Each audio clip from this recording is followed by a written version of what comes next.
Bonjour, ça y est, vous avez voté. Nous connaissons donc les nouveaux députés de la région. Beaucoup de nouveaux visages parmi eux. Certains sont d'ailleurs présents sur le plateau aujourd'hui, comme Patrick Vignal et Patrice Pratt, nouvellement élus députés. Nous allons vous parler de ces nouveaux visages, vous les présenter pour certains et puis aussi faire le bilan de ce scrutin.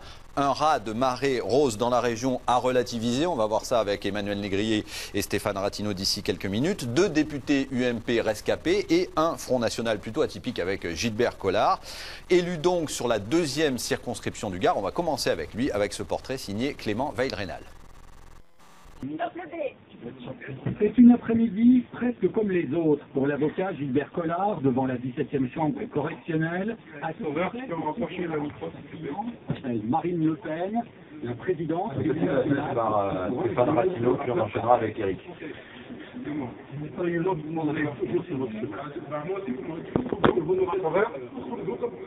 Comme je vous ai dit, Mario, on va dégager, monsieur. Voilà, allez, chez vous, dégagez dans un tribunal. Allez, dégagez. C'est pas monter en plus, dégagez. C'est bon, Christian? Oui, oui. C'est pas bon. On a le droit de pouvoir m'exprimer librement devant les caméras. On a quand même le droit d'aimer ce pays. Comment ça s'appelle? On a le droit de vouloir que ce fait notre... Oui, je vous entends, mais c'est très très bas. En fait, j'entends à la fois la personne de la chaîne Montpellier et le reportage. Est-il de droite, de gauche ou inclassable? Je suis un révolté, dit l'avocat, qui a démarré en politique, après au parti radical, sous les couleurs duquel il a essayé d'agir Moi, je ne vous entends pas. Parce que j'entends le reportage. Réussir, simplement, difficile aussi de le classer politiquement lorsqu'il défend pour un tour pour la putain de la République. Je vais faire une réaction courte avec l'universitaire Bernard Notin accusé de négationnisme ou encore les victimes de la condamnation de Carpentras. Je vous suis sur les premiers sur l'avocat il y a 15 ans plaidait aux assises contre le colleur d'Assise national accusé d'avoir tué un jeune Comorien. Tout ce qui a été raconté par Jean-Marie Le Pen, tout ce qui a été raconté par Maigret est faux. Et n'allez surtout pas parler de Gilbert Collard. J'avais de longue carrière, je serais resté au Parti Socialiste. en même temps. Alors, France jamais comment de l'héros, une réaction par rapport à Gilbert Collard, est-ce que ce n'est pas la preuve que pour avoir des élus, il faut faire certains compromis? On l'a vu. Mais pour répondre effectivement à votre question, écoutez, moi je trouve que c'est intéressant, c'est une personnalité, c'est une grande gueule, je pense que l'Assemblée nationale sera utile avec aussi la personnalité de Marion. Et je pense, comme il le disait tout à l'heure, c'est un modèle, je crois que le mouvement qui est en train de s'exprimer en France par la voie des électeurs du Front National. C'est un mouvement qui veut vérifier les choses, qui veut les changer, qui veut nous donner vraiment le choix.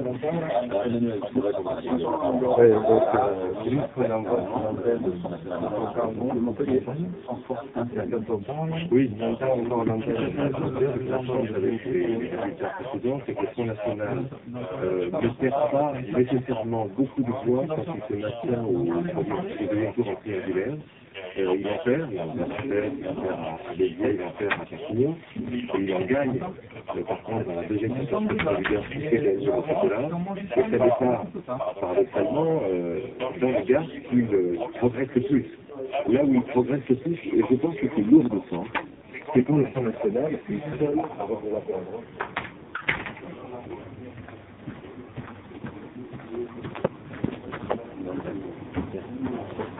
J'aime bien la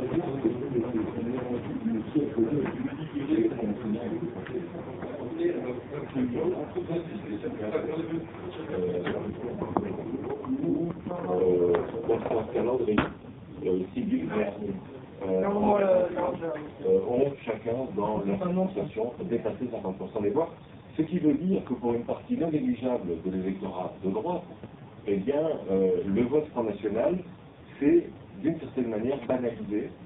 Alors banalisé, ça reste et il représente pour une élection législative qui traditionnellement n'est pas l'élection particulièrement choyés par le Front National, eh bien le Front National représente quand même 30% du total de la droite au second tour. Et qu'est-ce qu'on peut imaginer par rapport à la prochaine échéance des municipales?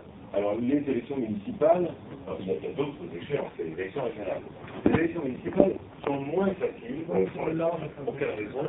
Mais parce que pour l'élection législative, on a pu voir des candidats totalement inconnus sur leur circonscription, quasiment ne pas faire campagne, et être élus à des candidats du général Boulanger à la fin du XIXe siècle sur le nom du leader. Finalement, on n'a plus de Marine Le Pen, on a voté Constance Calandry dans la 5e circonscription de l'Hérault. Ce qui est plus compliqué pour les élections municipales, c'est qu'il faut réunir des gens de la commune qui vont s'inscrire sur une liste Front National et qui vont défendre cette position. Or, on sait très bien que c'est beaucoup plus efficace pour le Front National dans ce cadre-là. C'est plus facile pour l'élection régionale, qui est aussi une élection de moyen terme qui va être déroulée en 2013. Où là, le Front National a eu d'ailleurs ses premières expériences de succès électoraux en Languedoc-Roussillon. Alors un dernier mot sur Gilbert Collard, il sera notre invité dans La Voix est libre, donc l'émission qui est diffusée le samedi matin à 11h30 la prochaine. Éric Félix est à Nîmes. Éric, Gilbert Collard, donc en étant élu, finalement empêche aussi le Parti socialiste local de faire le grand chelem. Oui, tout à fait. Le grand chelem, c'est-à-dire emporter les 6 circonscriptions, 670 voix. C'est ce qui a manqué à la gauche pour réaliser ce grand chelem. 670 voix, c'est l'écart entre Gilbert Collard et Cathy Guyot, la candidate socialiste. Partout ailleurs, la gauche s'impose. Alors, évidemment, réélection sans surprise de William Dumas sur la 5e circonscription. Il se retrouvait face à une candidate du Front National pour un duel inédit dans le Gard. Partout ailleurs, la gauche donc l'emporte.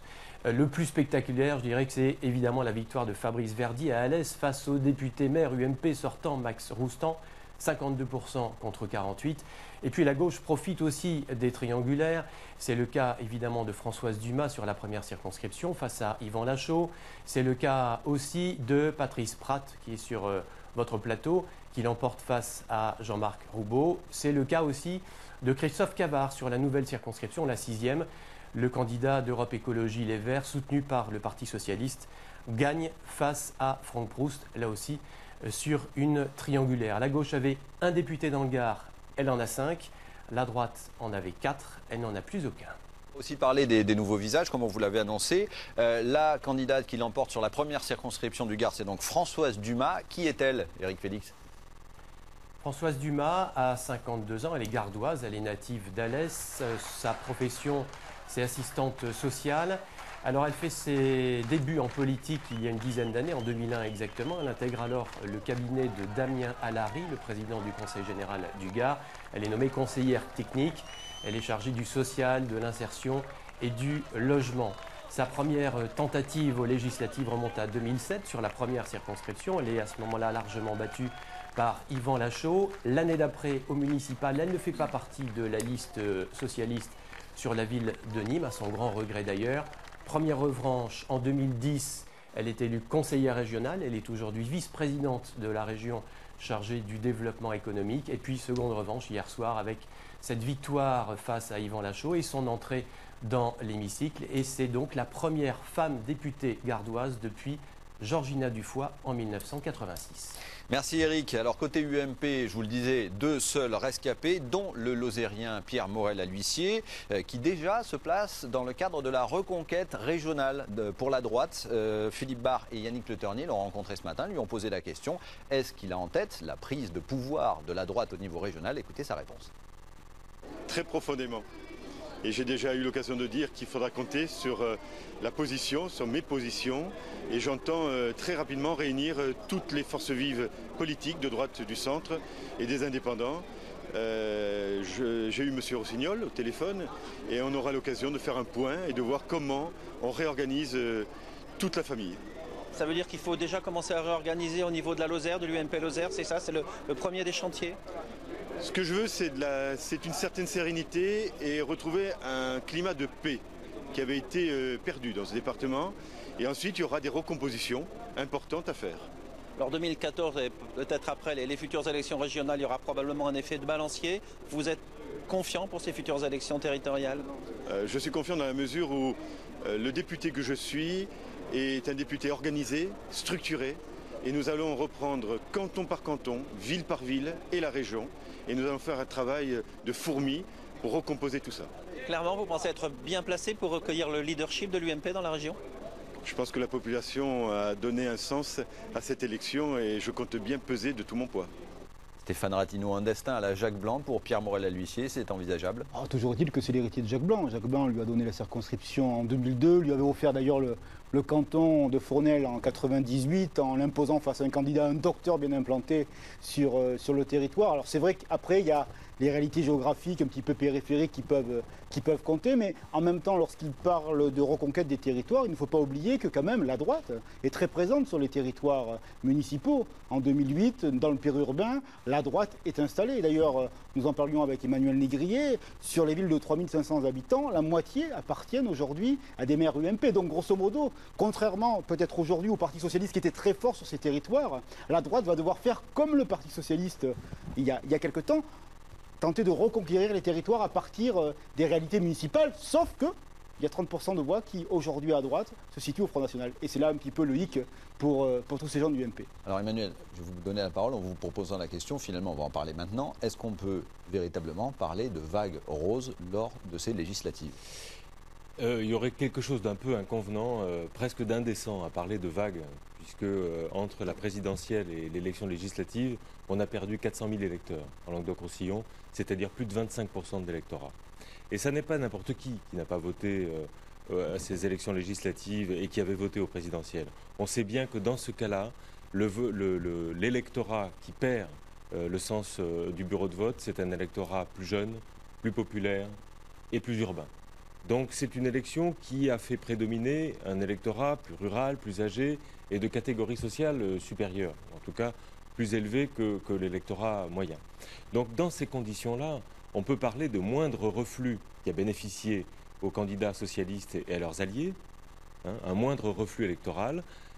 C'est plus juste de parler ainsi que de parler de vague, parce que la vague signifierait un véritable mouvement d'enthousiasme. Or, ça n'est pas le cas au vu de la participation électorale. Et je dirais que, d'une manière fondamentale, ça pose un problème dans un régime parlementaire. L'élection législative, c'est le cœur même d'un régime parlementaire.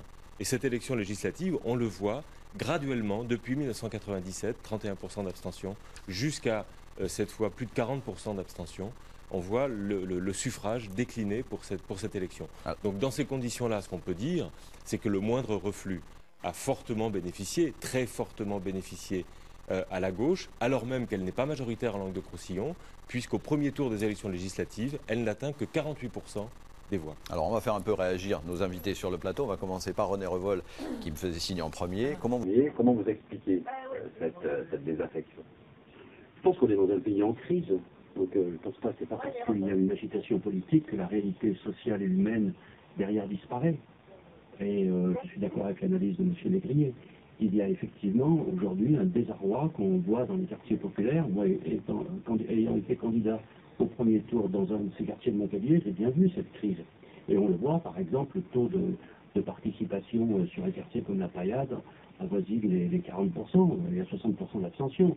Il y a donc une vraie défiance vis-à-vis de la politique, une vraie crise. Alors naturellement, il faut saluer la victoire de la gauche, à laquelle nous, le Front de gauche, on a contribué, et les reports des électeurs ont été manifestement réels, et ont contribué à cette victoire. Mais je pense que personne à gauche peut considérer que cela suffit. Et on est devant cette crise. Et donc là, il va falloir apporter des réponses réelles à cette crise sociale et humaine. Et je pense que c'est aujourd'hui la tâche de l'heure. Malgré tout, on a l'impression que le Front de gauche, le Parti communiste, n'a pas été bien servi par l'omnipotent Parti socialiste. Alors, je peux répondre très clairement là-dessus. Nous payons le prix de notre autonomie.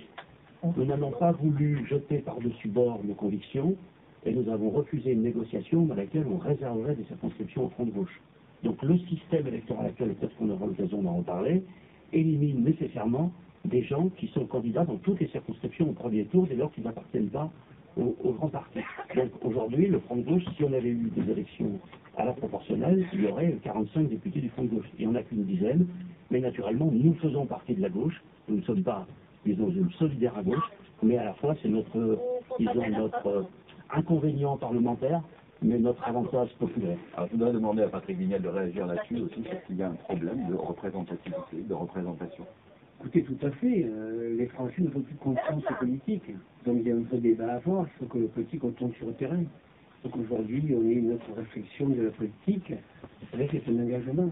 Donner, pas pour recevoir. Donc je pense qu'effectivement, il y a une réflexion en matière de démocratie participative à avoir. Et je pense qu'effectivement, moi le premier, je ne suis pas satisfait qu'il n'y ait que 50% de participation. J'aurais aimé qu'il y ait une participation maximale. Ça veut dire qu'il y a du travail. Ça veut dire que depuis 10 ans, on a été gouverné que sur des peurs et sur des humiliations.